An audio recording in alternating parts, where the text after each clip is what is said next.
Welcome to Scandal Water, where the tea is hot and the conversation lively. Your hosts, Candy And Ashley, will discuss a peculiar story somehow related to the entertainment industry. This podcast might not change the world, but it just might satisfy your thirst for an intriguing tale. Oh, it's that time of day. Tune in and hear what the ladies say. It's time to bend your ear when the silver screen appears. Stories about the stage and screen and everything in between. So come on and join the fun. The curtain opens in 3, 2, 1. hello, Candy. Hey, Ashley. I am super pumped today Why is that? because it's our first time recording a holiday-themed episode. Yes, especially when we knew it was going to be on a holiday. So, happy Thanksgiving. Happy Thanksgiving, Ashley. Thank you. So, well, let's start there, right? Okay. If we know that this is going to be focused on Thanksgiving, let's talk about some of our favorite Thanksgiving traditions, especially if they somehow relate to the entertainment industry. Well, I remember when I was smaller, we would be at my grandparents' house, and for them, it was the day that you would start a lot of people decorate for Christmas the day after Thanksgiving, or if they're not shopping, or they'll start the night of. So we would usually watch the Macy's Thanksgiving Day Parade, and we would pull down all of the decorations from their where they kept it, which was above, like up in the attic place. Right. That's the only real, like, related to entertainment other than watching all the fun Watching the shows. the Thanksgiving Day episodes. Yeah. One of our traditions was Thanksgiving after the meal, after everybody's, full, we oftentimes would go to a movie theater and watch a show. Oh, yeah. We started doing that on Christmas Day. So that wasn't something we did on Thanksgiving, but more Christmas. Yeah, that's a good Christmas thing to do, too. Because after you open your presents and stuff, people are like, everything's closed. What do we do?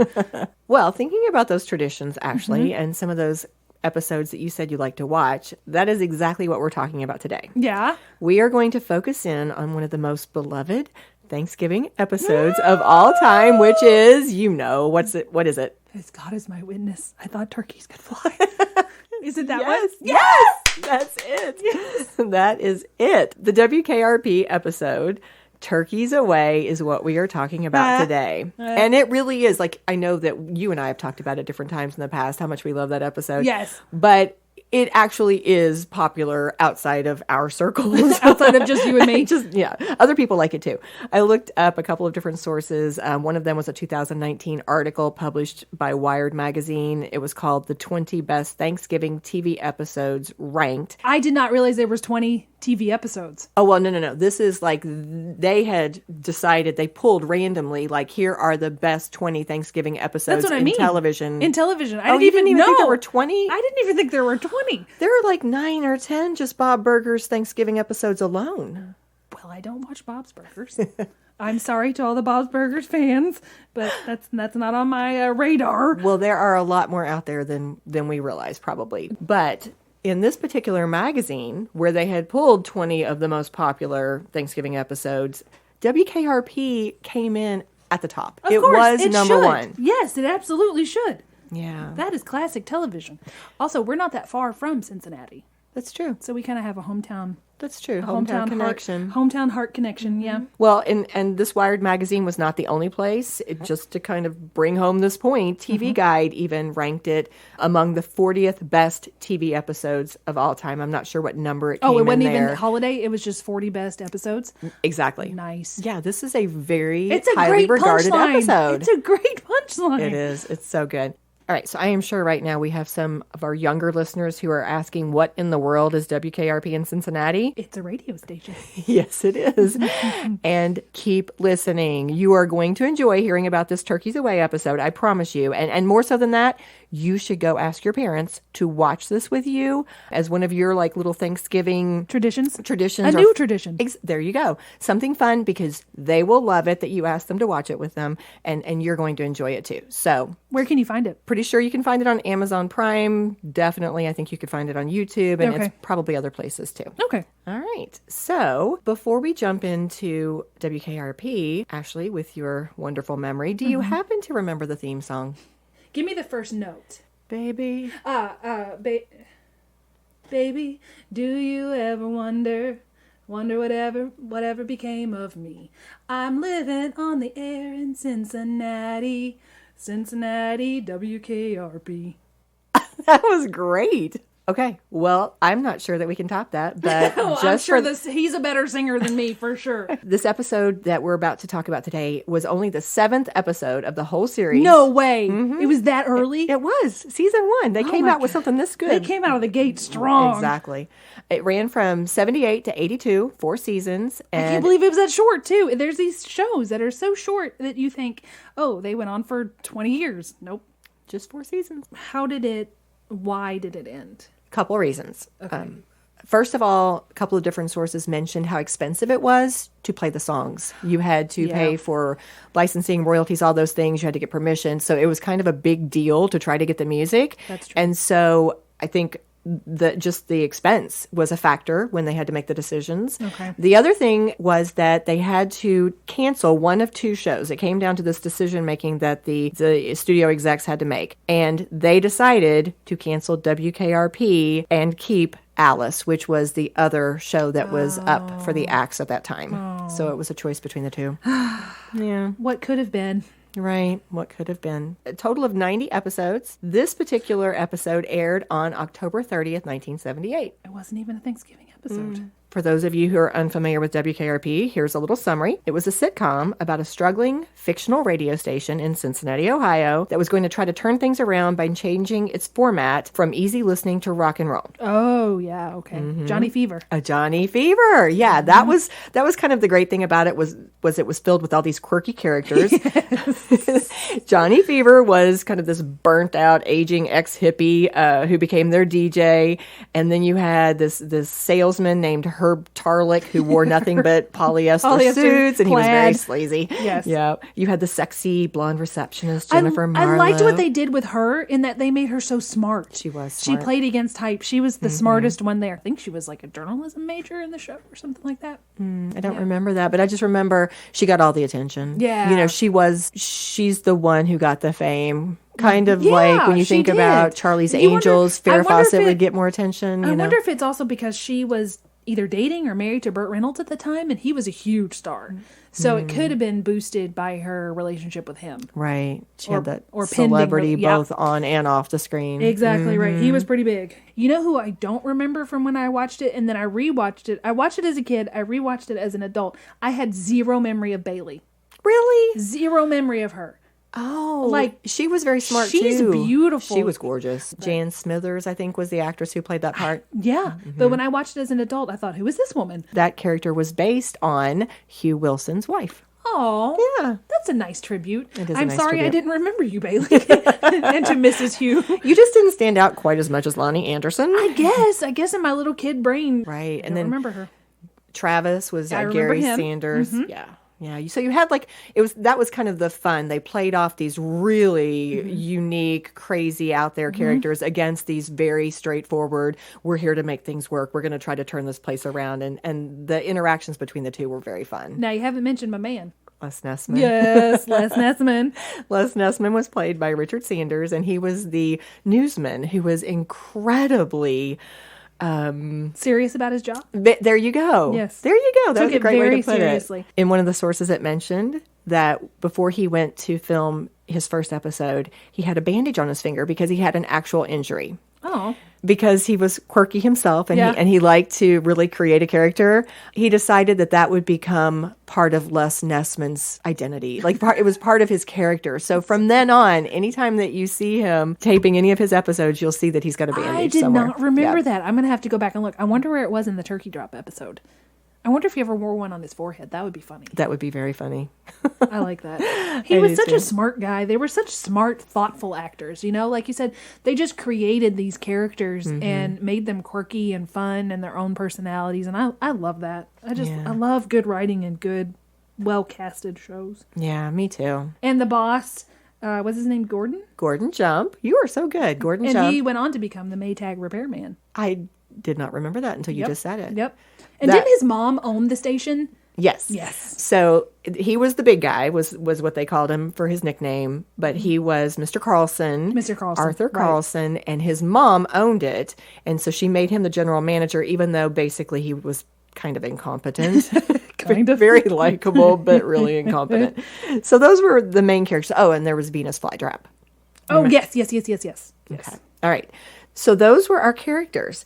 Before we jump into the episode, though, I want to give you a few interesting facts that I found out about the show that I was not aware of. So I'm hoping that this might be something that you don't already know, Ashley. It's possible. All right, here you go. 3 things. The first one is when you watch the show, you see a lot of the decorations on the walls. They have things like stickers and posters and lots of swag up there. Most all of that came from actual DJs. Oh, that's neat. No, I didn't know that. They said that people who worked in the radio industry were so excited to have a show focused on their field radio, yeah. that they sent those things in, and then the producers and the people who worked on the show would put them on the walls because they thought that was really cool. It is really cool. Yeah. The other thing that I found very unusual, I did not know this, was that WKRP in Cincinnati actually helped to launch several bands because they would they would play their songs on the radio and of course on TV, and then that would give the band some great name recognition, give them a big boost. Did it say anybody that it was? How about Devo, U2, The Cars? U2? U2. Yeah, I know. Yeah, I right? I know. Wait, but the best example, they said, was probably Blondie. Oh! Whose album Parallel Lines went on to become a gold record. That's after Heart of Glass, right? Yes. Then I have no idea what she says. Turn out, Heart of Glass. Yeah. But they played Heart of Glass on the air, and that's what did it. Blondie was so grateful that the group donated a gold record to the show. Nice. And you can sometimes see it hanging up in the background if you watch scenes or episodes from the second, third, or fourth seasons. Neat. That's really cool. And then the last one, I thought this was fun. Tim Reid, the fella who played the DJ Venus Flytrap. Yes. He was the inspiration for Tim Meadows to create the SNL character Leon Phelps. Oh, that makes a lot of sense. Or that ongoing sketch of the Ladies' Man. That makes a lot of sense. Yeah. Yep. Okay, let's get into Turkeys Away. So Turkeys Away was written by the late writer Bill Dial. Good job, Bill. And Hugh Wilson, who created the show, also had a big hand in that. He actually based most all of that on his own experiences working in the radio industry because he worked for several years at WQXI out of Atlanta. Oh, cool. Okay. And it was a very big top 40 station. They referred to it as a powerhouse. And so after he finished there, he moved to LA. And of course, down the line, he wants to start this WKRP in Cincinnati show. So many of the people and the plots that we see in WKRP are based on his own experiences at that Atlanta radio station. Well, you are supposed to write what you know. Exactly. And this turkey drop also came from a real incident. No. Here's Did they throw him out of a helicopter? They did not do that, Okay. but listen to what they did do. Okay. So they were at a shopping center in Atlanta, and this is from Hugh Wilson. He says, I think it was Broadview Plaza, which no longer exists. He said it was a Thanksgiving promotion. Okay. His words. We thought that we could throw these live turkeys out into the crowd for their Thanksgiving dinners. No, you can't. All of us, naive and uneducated, thought that turkeys could fly. No. They needed a farmer. They needed to consult a farmer. Okay. Yeah. And he says, of course, they just went splat. People were laughing at us, not with us, but it became a legend. But in reality, the turkeys were thrown off the truck, not from a helicopter. Thank goodness. I hope they lived. Yeah. So the lesson from both of these stories, of course, is the same. Turkeys cannot fly. Turkeys, as God is all of our witnesses, turkeys still can't fly. And as Ashley says, you need to talk to a farmer. That's right. You need to talk to a farmer. He could have told you that and saved you a lot of heartache. Well, before we go on, why don't we take a quick break? Okay.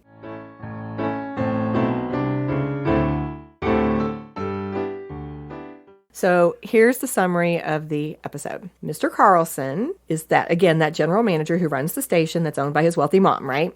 So he decides that he needs to get more involved in the day-to-day operations. And so he comes up with an idea for this huge publicity stunt that's going to bring a lot of attention to WKRP. Yes, it does. But he decides that he should keep it secret from everybody. No. So none of his employees know exactly what he's doing, just that he's got some great thing, cooked up. The only person who knows about it is Herb Tarlick, who is, again, that skeezy ad sales guy that we were talking about before. So the two of them are the ones who are going to run this Thanksgiving publicity stunt.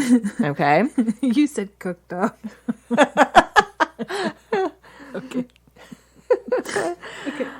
So in the latter part of the episode, what we end up having is our newsman, Ashley's favorite guy, Les Nessman. On-the-spot reporter. He is the on-the-spot reporter. He is broadcasting live from the Pinedale Mall, and he is watching as... let's just say he's watching what unfolds in real time. You know what it reminds me of? It reminds me of our Halloween episode with the War of the Worlds, the reporter who's like, they're coming out of the sky. It's that same kind of concept where we don't see it. Mm-hmm. He's just describing what is happening and the chaos that is ensuing from what's happening. Well, you nailed it. I mean, the reason why it sounded like that is because they modeled it after did they that. really? Yes, it was purposeful. It was purposeful. In fact, that's what I was going to talk about next. Is why was it such a memorable episode? And that's the thing. They said, I by the way, of course, you're not going to find sources that are hard news that are going to be talking about this. So a lot of my sources were entertainment articles from entertainment magazines or blogs, that type of thing, very opinion based. But some common themes that came out are what I'm going to focus on right now. And one of the common themes was this show was memorable because the writing was powerful. Mm-hmm. And in particular, what they withheld from us was as important as what they decided to share. And because the stunt was withheld? Mm-hmm. Okay. And as you said, even showing it to us. Mm-hmm, mm-hmm. In both instances, that's what made this episode. Withholding the information from both the audience and the other critical characters involved in the story made it more suspenseful, made it more humorous. Yes, and it also was more humorous because they took it so seriously. I mean, Les was just reporting on it as if it was a serious event. And the boss's, Mr. Carlson's reaction was they did not play it for comedy. They played it like a straight drama. Yes. Which made it so much funnier. It really was funny. We hadn't said this out loud, but here's the deal. Mr. Carlson is insistent on handling this promotion himself. So we do not realize that his grand scheme involves shoving turkeys out of a helicopter until we see it through the shock and the shock and awe. Yes, of poor Les Nessman as he's narrating this entire thing. They're live turkeys. Live turkeys out of a helicopter. And then meanwhile, you have, the program director, the DJ, the nighttime DJ, Venus Flytrap, Jan Smithers' character, who is the staffer. All of them are listening back in the radio station, and they're discovering what has happened through Les Nessman's on-the-spot reporting. So their reactions, Les's report, all of it is what makes this so incredibly wonderful. Thanks, Les. The second thing that they gave credit to was the acting of Richard Sanders. Yeah. One person said, why did he not win an Emmy? Yeah. He should have won an Emmy for this. It was just masterful. He had to nail the scene because, as we just said, the audience, we never saw a turkey. Mm-mm. We knew nothing. Mm-hmm. It all came from his reporting. Mm-hmm. We had to 100% visualize this entire incident by listening to And I can. Les. That's the funny thing. I can visualize it. I can envision everything that he is talking about. Like, I can see those poor little turkeys getting kicked out of the helicopter and flopping down. They're hitting the ground like bags of wet cement. You have this almost memorized. I do. That's awesome. I share it every Thanksgiving on my Facebook page. I love that. Just that clip. I didn't even realize that. Yep. Well, here's a quote from one of our sources. The entire picture of the scene is painted through Les's words and tone, which escalate quickly from calm and newsman-like to absolutely panic-stricken. This is necessary for obvious reasons. It would have been problematic from an animal rights perspective. Oh, yeah, for sure. Not to mention prohibitively expensive for a network sitcom to stage the scene. But it works better without us witnessing what happens. It does. As we would if we were listening to Les on the actual radio. Yeah, that's true. That's true. Because this is a radio, right? Yeah. We are guided through this story primarily by Sanders' vocal expression, a wonderfully appropriate touch for a show about a group of people attempting to assert the relevancy of radio. Yeah, and that's true because a lot of what we hear over the radio because we're watching the actors in the studio. Listen. Right. You don't see him as much as you think you see him. Right. Absolutely. And then going back to your point, everybody recognizes it was modeled after the narration of the Hindenburg disaster. Yeah. Like they weren't even trying to hide it. He uses the phrase at one point, the humanity. Yes. He even says at one point, not since the Hindenburg, I can't remember if he used the word disaster or tragedy. You said earlier War of the Worlds. Was it both of them? No, I'm sorry. War of the Worlds was modeled after Hindenburg. Oh. This was also modeled after the Hindenburg. Gotcha. So Okay, that's where gotcha, the gotcha. overlap comes. Okay. Yeah. Okay. And so the final thing that makes this so memorable is just the quality of the jokes.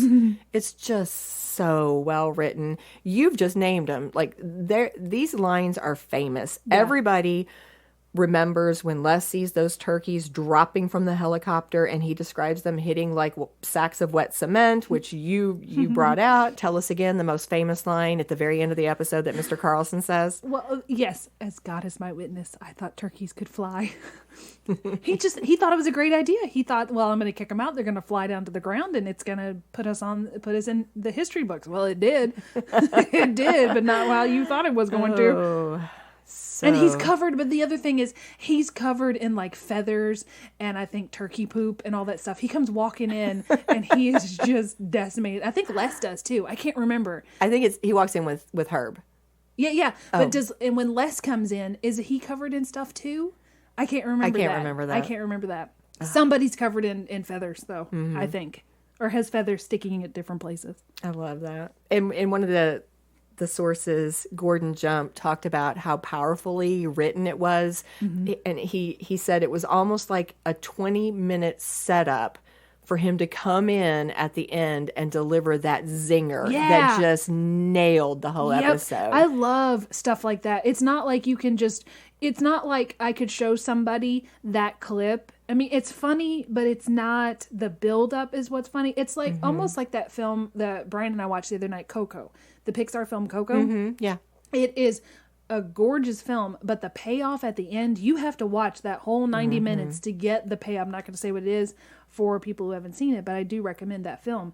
Is the end with the grandmother is if you just showed somebody that ending, it would be okay, what? But watching the whole film, then watching it, cry every time. Right. Beautiful. Yeah. The buildup is what sells it. Well, I didn't think that we could wrap this up without actually getting to hear. Yes. So for our listeners, this will be about 2.5 minutes, I think, but I think it'll be worth it. Yes, I think definitely. I'll try to say, I'll lean back and laugh to myself. All right, get ready. Here we go. All we know for sure is that in a very few moments there are going to be a lot of happy people out here. Now the crowd is curious but well behaved. And I think I hear something now. The crowd is moving out into the parking area. And oh yes, I can see it now. It's a helicopter.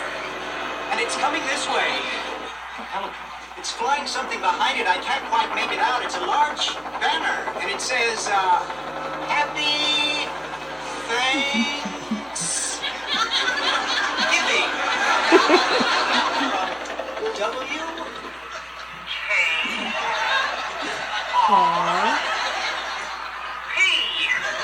What a sight, ladies and gentlemen. What a sight. The helicopter seems to be circling the parking area now. I guess it's looking for a place to land. No, something just came out of the back of the helicopter. It's a dark object. Perhaps a skydiver plummeting to the earth from only 2,000 feet into the air. The third. There's no parachutes yet. Happy skydivers. I can't tell just yet what they are, but... Oh my God, they're talking! Johnny, can you get this? Oh, they're crashing to the earth right in front of our eyes. One just went through the windshield of a parked car. This is terrible. The cars running around, pushing each other. Oh my goodness. Oh, the humanity. They're running about.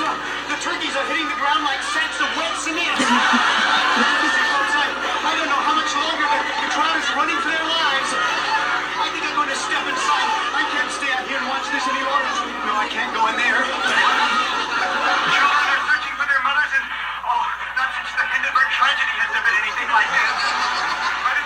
I can hold my position here, Johnny.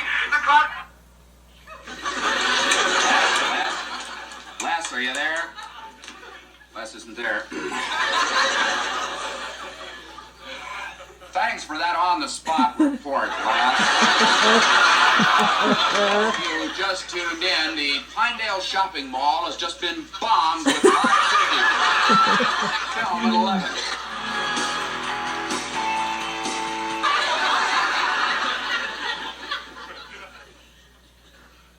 As God is my witness, I thought turkeys could fly.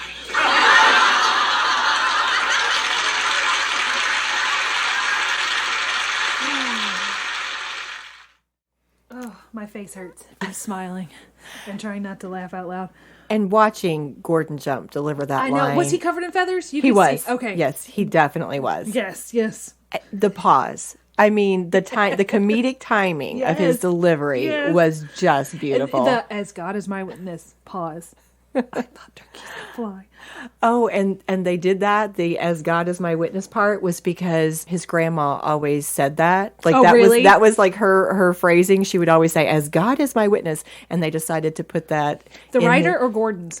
it was Hugh Wilson. Okay. Okay, well, that was our wrap up of WKRP in Cincinnati's famous episode, Turkeys Away. But before we leave WKRP, I thought we might take a few minutes just to revisit our castmates and see what happened to them after the show ended, because it has been a long time. We're talking like 40 years. I cannot believe that. I know, it's crazy. But just a quick summary to fill us in on what everybody was up to after the show ended. Okay. So first of all, Andy Travis, the character who was played by Gary Sandy, he did do a little film work. Oh, he did? He did. Not much. He was in the 1986 film Troll, for example. He was in a 2004 made-for-TV movie, A Place Called Home with Anne Margaret. You know, he did a few things. Okay. But actually, most of his work was on stage. He did a lot of Broadway. No kidding. I know. Had no idea. In 1982, he replaced Kevin Kline as the Pirate King in Broadway's The Pirates of Penzance. That's cool. Oh, it gets better. In 1986, he replaced Tony Roberts as Mortimer Brewster in the 50th anniversary production of Arsenic and Old Lace, and he was playing opposite Gene Stapleton in Marion Ross. No, oh my gosh, I just got goosebumps. I know. And they went on tour. He was part of that tour. That's so cool. And in 2001, he starred opposite Anne Margaret in the stage production of The Best Little Whorehouse in Texas, which toured for 2 years. So he had a big That Broadway is really stint. cool. Good job, Even man. today, he's still involved in regional theater. So Really? he turned to theater. So how old is he today? Not exactly sure, but I'm pretty positive it's upper 70s. Oh, okay, cool, cool. Yeah. Now, Maybe Gordon, one day he'll come to our theater. maybe I can dream. Let's hold our breath. Now, Gordon Jump had an interesting beginning that I was not aware of. He actually had a degree in journalism and started his career doing weather. Oh, that's cool. They had an interesting story about one of his first early gigs there. Apparently, he also played a clown character and would have to wipe off his makeup and then go over and do weather, right afterwards. That reminds me of the fella that just passed away recently that did the Smuckers hunt when people would turn a hunt. Willard Scott. Willard Scott, Yes. He was the first Ronald McDonald. Really? Yeah. Okay, I didn't know that. Yep, I'm pretty sure I'm right. Interesting. All right. Well, after Gordon Jump played Mr. Carlson, he went on to play the character Ed Malone in Growing Pains, which was a pretty good role, I believe. I don't remember him there. Okay. You'd mentioned, of course, that he was the Maytag Maytag, repairman. yep. That went on for years. And then he did guest appearances in a number of other shows, everything from Golden Girls to Empty Nest to Married with Children, Who's the Boss, tons of them. Oh, nice. But one of his final gigs was in the 9th and the final season of Seinfeld. He played George Costanza's boss at a playground equipment company in 2 different episodes. It was like over 2 episodes. But he died, sadly, in 2003 at the age of 71. Really? That is very young. That is very young, and he was a lot younger than I thought he was on the Yeah, show. That's true. But he had pulmonary fibrosis. Oh, gosh. So back to Jan Smithers, who we talked about Okay. earlier, found out that she started her career as a model, Oh, yeah, I can see that. right? And she also got her start in terms of acting in the 1974 film Where the Lilies Bloom. I've not heard of that. It was pretty well known, I believe. Okay. Yeah. But after WKRP in Cincinnati, she didn't do a lot of acting. She did 4 episodes of The Love Boat. She did a few guest spots here and there, something, like Murder She Wrote, The Fall Guy. But in 1987, she was in her last comedy, which was Mr. Nice Guy, and then she retired from acting. Oh, she just said, see ya, I'm done. She was done. From 1986 to 1995, she was married to James Brolin, who's an actor who's, I didn't. Barbara's husband? James Brolin? Oh, Right? I think so. Now that you say that. That's the same person, right? That would be. Oh, They had a daughter together named Molly Elizabeth. I wonder. Wait, maybe we're wrong. Maybe it's a different one because the guy in the Goonies, that was his dad. Should we pause and look this up? Yes. That's him. It's the James Brolin we're thinking of. Now, Josh Brolin, who's his mom? Oh, his mom is pre-Jane Smithers. Okay. So today, Jan is in her 70s, and she enjoys traveling and meditation. Oh, nice. In fact, she had a quote in an interview where she talked about traveling to India, and here's what she said. I learned to meditate there, and I changed a great deal. Well, good for her. Okay. The character Herb Tarlick was played by Frank Bonner. And it talked about the fact that he did some directing in addition to acting. And he got his start with directing while he was doing WKRP in Cincinnati. After he finished the show from 1988 to 1990, he played the headmaster of St. Augustine's Academy on the TV show Just the 10 of Us, which was a spinoff of Growing Pains. Oh, I did not watch that either. I didn't see that one. But he also made guest appearances on a ton of other shows, from Saved by the Bell, The New Class, to Scarecrow and Mrs. King, I've heard of that. Brewster. Lots of shows. And he did a lot more directing, as we said just a minute ago. In fact, he directed 11 episodes of Harry and the Hendersons. I liked that show. And all 105 episodes of the late 90s show called City Guys. And sadly, Frank Bonner just passed away on June 16th. Of this past year. Really? I did not hear about that. We just lost him. That's sad. Tim Reid played Venus Flytrap. And after WKRP in Cincinnati, he joined the hit CBS detective series Simon and Simon. I watched that a couple times. Do you remember him? Nope. It said he was in like 80 episodes. Well, I mean, I was little. I was at my grandparents, so I probably, but I don't know. You didn't know who he was? No. Well, he went on after that to join the cast of the 90s show Sister Sister. Dang, I watched that too. He played the father. Now I see it. Okay. Yeah. Okay. He never slowed down. He has worked his entire career. He's been in a million different shows doing guest appearances or small parts. He was also in the first version of Stephen King's It, that movie, the miniseries. Oh, now I've not seen that, but you've watched it, right? Oh, yeah. Yeah. Do you remember him? Yes, and he was really good. Really? And more recently, he was in the 2020 Lifetime movie, A Welcome Home Christmas. So this guy has not quit. He's also directed a number of television programs. And this is super cool. He founded the Legacy Media Institute, which is a nonprofit organization that seeks to attract young people to film. That's neat. Good job, guy. Howard Hessmann played Johnny Fever, but an interesting little tidbit was that he got his start performing on the Andy Griffith Show. He did just a little 2-episode role. Really? But that was his first gig.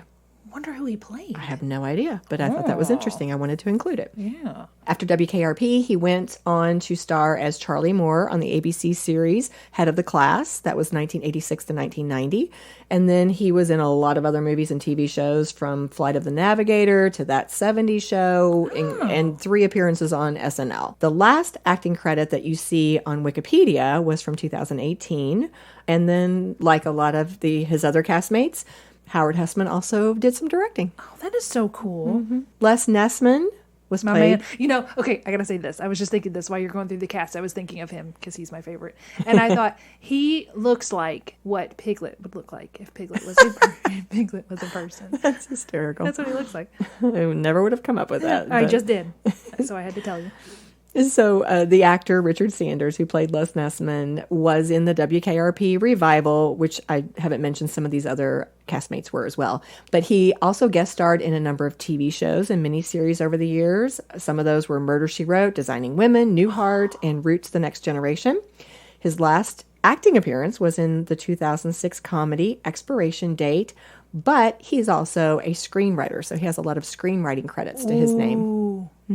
Now, I'm ending with Lonnie Anderson. All right. Yeah. Okay. Because Yeah. there's more to say here. Some of her bigger roles after WKRP were probably her appearance. It was only 1 year, I believe, but it was in 1984's Partners in Crime, where she was starring alongside Linda Carter. Ooh, Brian would like that. Probably. In 1993, she was also added to the popular sitcom Nurses, and she was playing the hospital administrator. I think I remember that show, too. Boy, I've seen a lot of TV in my life. You have. I really have. I have not done a lot of stuff, guys. I've just watched a lot of TV. Lonnie Anderson also performed in a slew of other shows. For example, Sabrina the Teenage Witch, Melrose Place, the movie Night at the Roxbury. But really, WKRP was probably That's her thing. Her heyday. Yeah. But speaking of her personal life, you brought up her marriage to Burt Reynolds. Right. Well, things got really ugly. Yeah. They did star together in the 1983 comedy Stroker Ace, which was a box office flop. Oh, that's too bad. They also adopted a son together named Quentin. Okay. But they divorced in 1994 after only 6 years of marriage, and their split lasted way longer than the marriage I did. remember that being a big deal. So she must have been after Sally Field.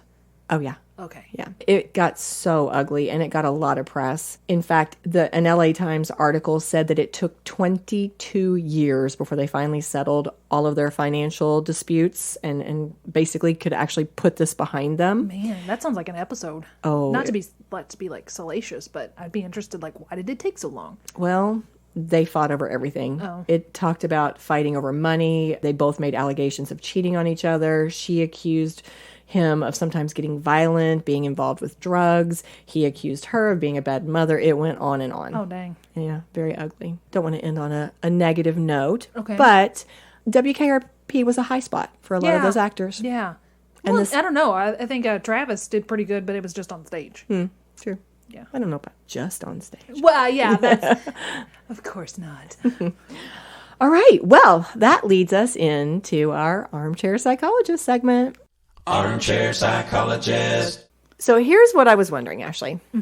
We've just spent, 20, 30 minutes really digging into this one classic Thanksgiving episode, talking about some of the different characteristics of that show itself, what it is that made it just so good.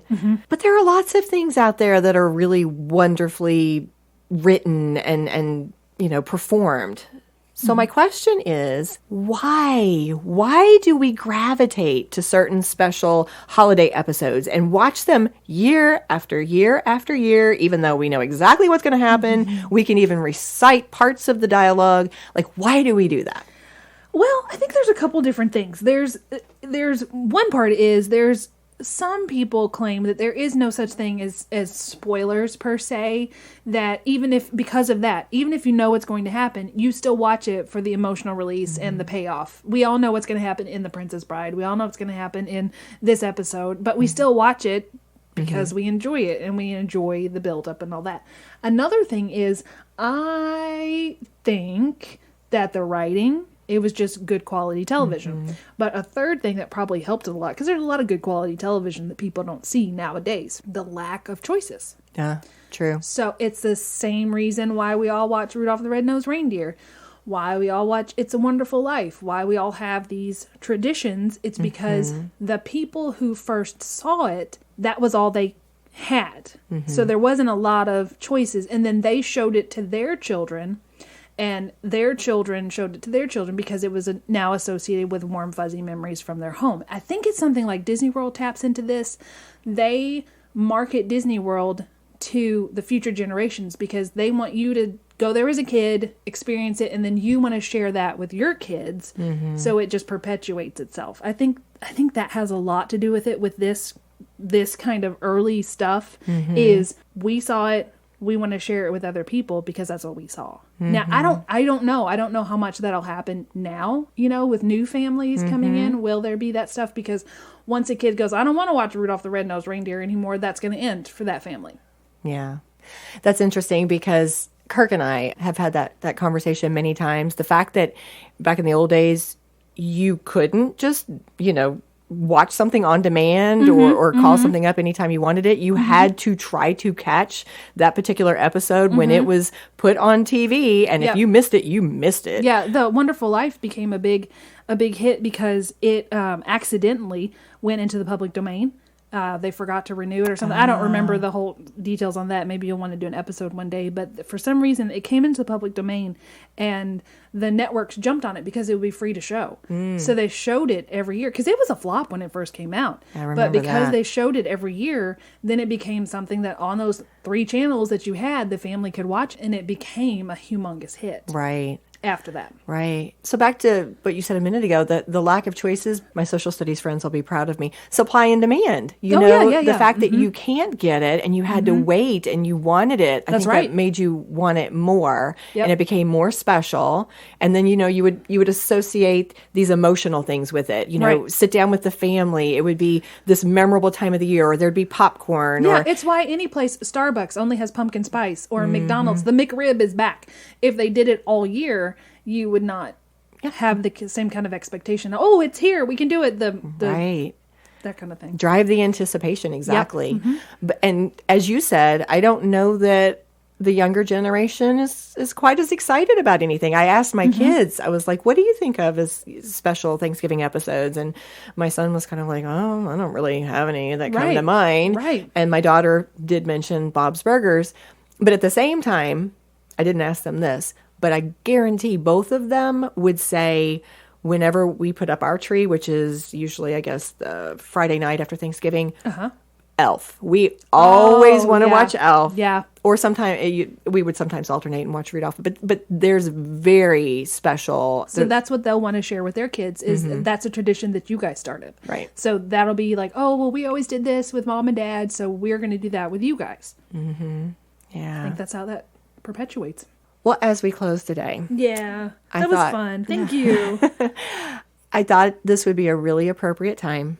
We are now about 2 months into episodes that have been, of Scandal Water. And here at Thanksgiving, we just thought, why not take a minute to tell you, listeners, how thankful we are that you have been with us for 2 months, that you've listened, that you've stuck with us. We thank you for that. We are just so grateful for you. Absolutely. And embraced us in our quirky selves.